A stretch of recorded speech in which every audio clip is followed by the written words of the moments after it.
Bandits invade another school in Kaduna. Gunmen suspected to be bandits have attacked government science secondary school in Ikara, Kaduna State. According to Samuel Aruwan, Commissioner of Internal Security and Home Affairs, the gunmen invaded the school on Sunday, but their plot to abduct students was foiled by the military. He said the troops responded to a distress call that bandits had stormed the school with the aim of kidnapping the staff and students. The attempted kidnapping was foiled. Fortunately, the students utilized the security warning system and were thus able to alert security forces. Very good. So this is what I'm talking about, okay? You as a Commissioner for Internal Security and Home Affairs, if you're just in any position of enforcing and making sure that people are safe, this is the news you should be coming to tell us, because we already know that other media houses will come and tell us this news. But if you're coming to tell us as a Commissioner for Security and Internal Security Affairs, you should be telling us good news on what actions have been taken, and that is very good. I mean, it's even more impressive that there's a security warning system that the students could use. Very, very good. He said the security forces compromises of the Nigerian army and police with some security volunteers moved swiftly to the school to engage the bandits. The military and police are currently trailing the bandits, he said. The incident comes a few days after another set of bandits abducted 39 students of the Federal College of Forestry Mechanization, Afaka, in the Igabi local government area of the state. In the past week, schools in northern Nigeria have witnessed cases of mass abduction of students by bandits. That's good. This is good news. So when we've had any good news, we enter the next step. The next step being, why are schools still open in the northern part of the country? You'd think that with these constant abductions, I mean, this is good news that, there's a security system that, students can use. And then obviously the troops, security forces, Nigerian, came to their aid, timely. Fine. Good. The question is, and I think we're going a bit backwards here, because with the constant abductions, you'd think that the first step, or in the initial stages of tackling this issue, would be that schools would close down. And the question is, why are parents even sending their kids to school at this time? There's no excuse. I don't care, because if you're gonna be realistic, there's really nothing to live for in the north. Like, being honest, okay. My opinion is my opinion, but let's look at it statistically. What is there? What? Your safety is not guaranteed, and you're sending your kids to school. We understand everything is different. There's nothing else to do. There's unemployment, all that. The fact is, why are you sending your kids to school? I mean, I think that there would be a national sort of, a declaration or order that schools be closed, but they're not. So it makes you, and it provides the leeway for people to give suspicions and be like, so what is going on here? So what is the plan? Because you think that the government is doing it on purpose, and it is not far-fetched. It isn't far-fetched, because again, why are schools still open? Sad. Somebody says, we North harvesting what we plant. We plant APC and harvest hardship and failures. A single school abduction is enough to make the whole nation not to sleep. Exactly. But sadly, our traditional rulers and politicians are busy turbaning ceremonies and careless attitudes.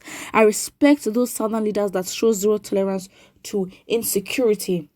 It's not necessarily the southern leaders, because the southern leaders in themselves are also sellouts and are compromised. A lot of them. They're all corrupt. It is the people. They dare not. They dare not. Absolutely. And I think it's the respect. The sea finish in the north is way worse than the sea finish in the south. I mean, come on. With the Lekki massacre and everything, Nigerians came out to go and protest. It was big. It was worldwide trending news. We did not need CNN. We did not need Channels TV or all that. Nigerians made that trend. But then again, it seems as though we're desensitized to news coming from the north, especially when it comes to kidnappings. I mean, it wasn't up to 100 people generally the value of life in Nigeria is very low, but in the south it is higher than the north.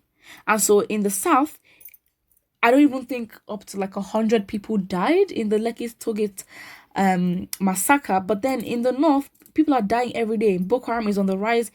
300 students were, abducted one time. I mean, there was no. It's like you have to respect your own for other people to respect it. You can't. I think as much as okay, fine, the South can help. Bring awareness to this news. If the northern people themselves are not angry, there is no way other people, even the southern part of Nigeria, can channel such anger or relate to it so much that they would go and do your work for you. At the end of the day, you need to realize that you are being abused. No one can do that for you. No one will tell you, no one will take you through that journey than yourself. You have got to realize that your situation is not normal. Because at the end of the day, everything is choice. If you choose to do something, it will come back to you. If you choose to continue like in a certain way, it is your choice. So no matter how much people will try to tell you that this is wrong, this is not normal, that your lack of exposure and your ignorance will let you and keep you in that remaining spot. So what I'm basically trying to say is that well done to the Nigerian police for actually coming to the aid of these students on time, timely, and of course they're still trailing the bandits, and their plan failed. Very, very good. But what needs to happen right now, I've said it so many times, the northern part of the country should be angry. As in, they should be vexed. I think with the violations of the people in the north, their anger is meant to shake the whole country. That's why I genuinely feel. They're not angry enough. They're not feeling violated enough. And because you see, this is why people are so for the separation of the country. Because we're one country at the end of the day, whether we like it or not. Southern and northern Nigeria are very different in so many ways, but it's one country. If the northern part of the country keeps tolerating this BS behavior from the government, and as such, it is bound that this will get worse.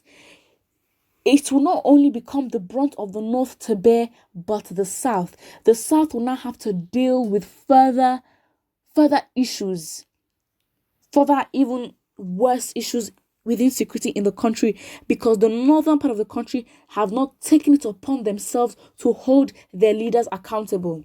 So again, at this point, every man for himself, even though we're in one Nigeria, every man for himself, because again, it's more like you'd want to hasten the process of the realization and awareness of your insult and disrespect. So it's like when people really agitate for disintegration, this is it. For Nigeria to be one, the northern part of the country has to step up big time. We don't want to be hearing any defense or you defending leaders that have not proven to be on your side because they're from your state or you choose to support them. That is nonsensical. That shows that you are highly unintelligent. Highly unintelligent. Because there is no way. I mean, things are just so evident. It's sad. It's very, very sad. The northern part of the country need to step up. It's like I feel like I if I could want by myself just go and shake them up, shake their minds, like just shake them up. I'm like just I don't even know what I can do, but just just do something that will just have like a mass awakening. That's what that really needs to happen. There needs to be an uprising of the northern people against their leaders, especially their religious leaders. That's my personal opinion. Put what you think in the comment section below. Do not forget to like and subscribe.